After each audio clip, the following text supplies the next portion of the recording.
Hai Millennials, kembali lagi di Sweet Talk dan kita masih ngomongin tentang industri kreatif Indonesia. Dan gue masih ditemenin sama seorang fotografer, videografer dan juga music video director Sakti Sidarta aka Buka. Buk, lanjut nih ngobrol-ngobrol lagi tentang pengalaman lo. Selama ini pengalaman paling berkesan yang wah ini nggak bakal gue lupa nih dalam proyek ini. Itu pas proyek apa nih? Lagi sebagai apa nih, fotografer kah? Mostly sebagai fotografer sih. Gue lebih menikmati motret sebenarnya dibanding video. Apa aja nih yang berkesan? Paling berkesan tanpa bermaksud merendahkan semua orang yang pernah gue fotoin ya. Tanpa bermaksud merendahkan, tapi gue paling berkesan pernah moto buat Kangen Band. Gue pernah kerja sama mereka juga. Lu pernah? Pernah. Iya, buat foto profilnya. Gitu ya. Itu kayak apa ya? Gue tuh kalau musik kan kayak nggak pernah mengkotak-kotakan gitu. Musik buat gue ya musik enak aja gitu. Terus gue lumayan nggak dengerin juga sih, tapi ya tahu menurutku mereka besar karena kalau nggak ada mereka nggak ada lagi tuh band-band Melayu yang bisa naik. Betul. Akhirnya waktu itu disuruh motoin dengan vokalis barunya. Ya udah itu. Oh, vokalis yang baru. Ya masih ada. Ya walaupun gue tahu Kangen Band cuma tahu Dodi dan Andika doang gitu. Di dengkotnya dua orang gitu doang. Ya lihat ada Dodi gitu. Sebenarnya itu sih yang lebih. Kenapa berkesannya buat? Karena vokalisnya ganti. Enggak sih, kayak karena menurut gue mereka besar. Tapi tanpa bermaksud merendahkan yang lain, bukan berarti nggak besar ya. Cuman kayak bikin Kangen Band dengan look yang nggak Kangen Band gitu. Apalagi dengan itu stylingannya gitu. Apalagi lu ketemu mereka udah mateng banget tuh, vokalnya udah ganti. Iya gitu, terus perbedaan itu terus dan ketemu juga kalau selain itu lebih ke pribadi orangnya ketika lo ketemu sih. Masih suka grogi gak sih lo ketemu superstar gitu? Apalagi lo suka musik juga. Grogi jelas ada. Terutama mereka yang gue look up dari SD gitu atau dari kecil gitu. Kayak gue pernah virtual photoshoot sama Arman Maulana, gue tuh deg-degan gitu. Terus sama gue waktu itu, ini sebenarnya bukan buat photoshoot tapi gue moto acara festival band di Bali gitu. Terus gue ke backstage abis fotoin Padi, nangis gue. Gue ketemu Fadli Padi, ketemu Pio, band pensi gitu masih nangis gitu. Band pensi paling wahid gitu, masih ada kayak gitu. Lu cara supaya tadi gue mau cara supaya nggak canggungnya gimana? Nangis sebenarnya. Nangis. Cara supaya nggak canggungnya adalah yang pertama, sebagai fotografer lo kan emang harus mendirect sih artis lo kan. Ya ketika lo di sebuah produksi itu yang harus ketika lo di sebuah produksi di studio, buat gue tuh head of productionnya tuh lo. Jadi gue membiasakan diri, gue harus datang tuh sebelum talentnya datang. Mau siapapun tuh artisnya, mau dia. Dan gue dulu tuh mengakalinya, lo pasti pernah dong kayak kenalan sama orang langsung lupa nama. Bener nggak? Sering kan kalau lagi. Nah, bikin catatan biasanya. Gue tuh selalu pakai name tag sendiri di sini. Buka. Ini boleh juga nih. Gitu. Karena karena ketika kenalan jadi lo tahu gue ini siapa dan gue ini yang motret lo untuk nanti selama kita produksi ke depan gitu. Tapi itu biasanya terjadi hanya kalau untuk produksi brand-brand komersil aja sih. Gitu. Karena kan kalau gue motoin profile band atau foto untuk cover album, gue sebelumnya tuh gue udah diskusi sama mereka. Udah ketemu ya? Udah ketemu. Tapi kalau untuk misalkan gue ditunjuk oleh brand apapun itu, nih talentnya nanti artis A gitu. Nah itu kan gue baru ketemu dia di set. Nah ini berkaitan juga dengan pertanyaan gue selanjutnya. Gimana supaya bisa nyaman, si objeknya ini bisa nyaman juga sama lo, si artisnya ini? Stalking. Oke. Lihat Instagram dia suka apa. Selain lo pakai name tag biar dia bisa nyebut nama lo, stalking. Stalking. Lihat Instagram dia suka apa. Atau gue selalu bilang kayak menyediakan kopi untuk si talent lo itu lumayan itu, atau menawarkan gitu. Oh, oke. Gitu. Minimal tuh ada ice breaking ya. Karena sebenarnya gue tuh nggak jago basa-basi. Jadi makanya kalau stalker tuh ada yang bisa dibahas nih gitu. Kebetulan gue punya banyak hobi. Gue suka sepedahan, gue bisa ngomong tentang sepeda. Gue suka game, gue suka bisa ngomong tentang game gitu. Kayak gitu sih. Gue suka anime, gue bisa ngomong tentang anime. Jadi banyak sih. Wota juga ya, Wota? Belum sih. Oh, belum. Tapi penasaran ya? Tapi penasaran. Pengen nonton juga. Gue lebih ke Blink. Oke, 180. Oh, Blink. Blink 182. Sorry. Lebih ke Blink. Maaf. Kalau Blink 182 itu ada tuh yang nyaman dulu. Kalau Blink yang sekarang kan beda. Beda. Sorry. Oke. Tapi anyway, ada gak sih karakter atau kategori model yang paling sulit lo hadepin? Yang aduh nih.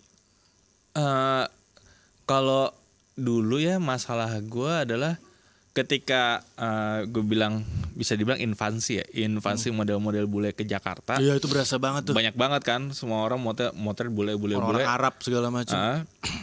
Itu adalah kadang-kadang sampai sini mereka nggak bisa bahasa Inggris. Itu maksud gue orang Arab segala macam.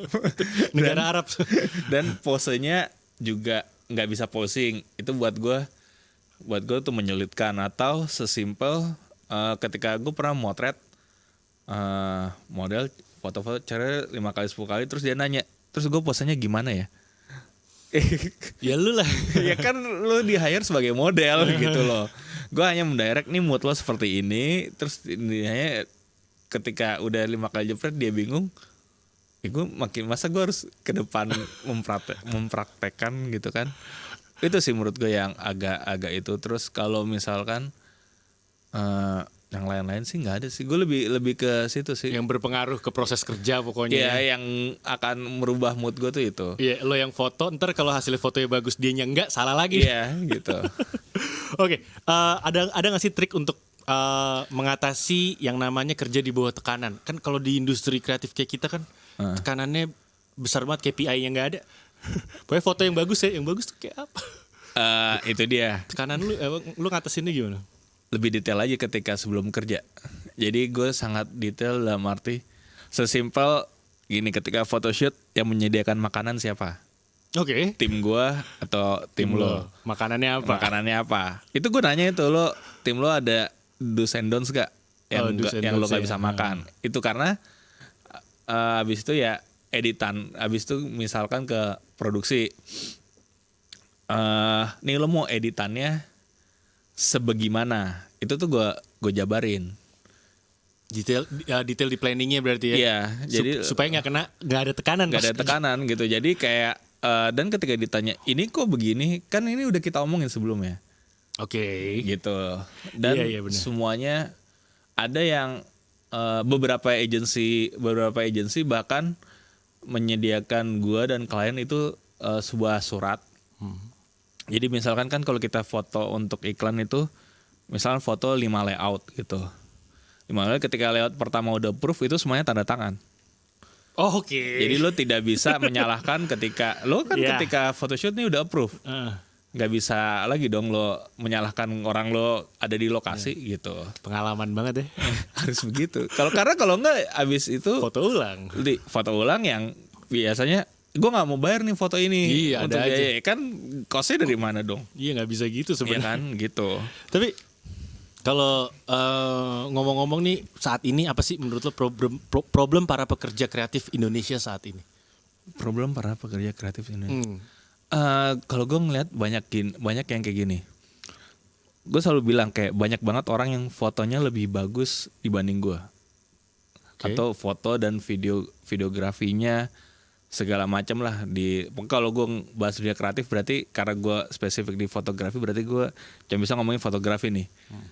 Tapi sayang sekali nggak ada yang tahu loh.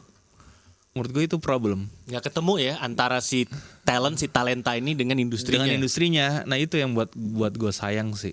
Cara supaya bisa ketemunya gimana sih nih untuk mungkin millennials di rumah yang lagi nonton? Nongkrong. Main Instagram, nongkrong. Masuk komunitas game, apapun pokoknya bikin lo orang tahu lo sih. Nongkrong beneran nongkrong, karena itu yang diajarin juga sama guru gue Anthony Ismail. Gitu, lo nongkrong, oh bener juga, karena nongkrong tuh lo nggak tahu lo bisa. Gue kenal Anil, produser lo. Ini ada produsernya namanya Anil di sini. Maaf, ada. Gak bisa di switch ya gitu. Ketemunya dari nongkrong ya Nil. Iya nongkrong. Tiba-tiba ya gue ada di sini, terus pernah ditawarin kerjaan dulu sama dia. Terus banyak sih. Dan faktor hoki itu buat gue sangat berpengaruh. Kayak misalkan manajernya Raisa gitu, Boim. Gue kenal Boim tuh dari dulu gitu. Jadi dan gue selalu menempatkan diri gini, ketika ada orang yang penyanyi yang bisa dibilang kalau sekarang nggak terkenal deh atau belum terkenal, minta foto sama gue atau akan gue yain, karena lu nggak tahu nih orang akan jadi seperti apa. Oke. Jadi investasi gue tuh di situ, justru mau ngefotoin mereka yang belum jadi apa-apa. Iya bener-bener. Dan itu sering banget terjadi. Kayak dulu gue pernah, bukan berarti karena foto gue dia jadi bagus ya, enggak. Tapi hoki gue kebawa karena lu pernah motoin Isyana Sarasvati? Iya pernah. Gue waktu itu motoin Isyana, dihubungin hari Kamis sama manajemennya. Hari Sabtu gue foto. Belum terkenal ya? Belum terkenal. Iya, dia baru pulang dari Singapura. Nyari jadwalnya masih gampang. Iya. Foto buat lusa. Iya, atau Mawar Eva. Nih gue ada penyanyi baru nih, siapa namanya Mawar Eva. Yaudah oke ayo sikat. Foto aja. Tiba-tiba setahun sekarang gue kemarin minta gue mau fotoin Mawar lagi dong. Oh sorry dong. Jadwalnya sampai penuh. Mei penuh. Gila tapi, sih gitu. Anyway lu kan lo dengan banyak selain banyak titel pekerjaannya, lu kan juga banyak hobi. Ada gak sih kalau ditanya hal apa yang pengen lo upgrade dari diri lo?